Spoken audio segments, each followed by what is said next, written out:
on their chests there. There are several of them set up on the roadway in front of City Hall here.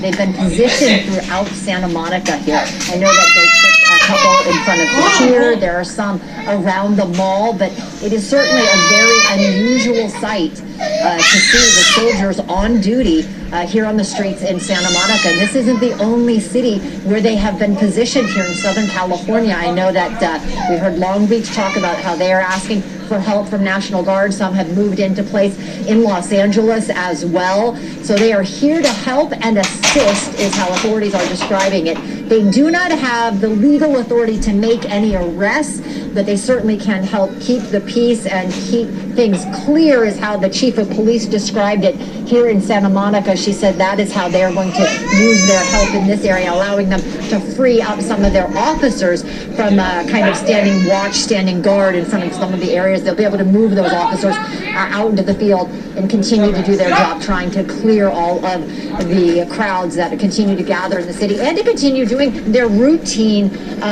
calls that they are still getting for regular service despite all of these protests. I did see that the chief tweeted that they had essentially 1,000 this afternoon.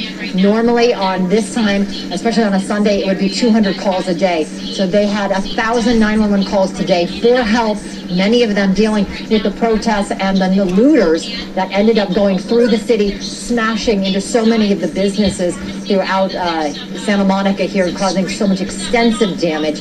And we know that they have crews still out there, police continuing to work tonight to try to clear the city of any of those stragglers that are still remaining here in the area. They are going to be out all night, out in force, they say, to arrest anyone they find, but not only looting or trying to steal any more property, but also breaking the curfew. Now here in Santa Monica, the curfew took effect at 4 p.m. It was the first to take effect in the county, and they started locking it down right away. The chief told us earlier today that they have made hundreds of arrests today due to the curfew violations, due to the looting. So they are definitely trying to get those that are causing any kind of problems. Again, this is what you're going to see if you're in Santa Monica. It's very unusual. We heard Mayor Eric Garcetti when he said that he was calling the National Guard out to help. When he said it the other day that they had asked for the help, that this hasn't happened since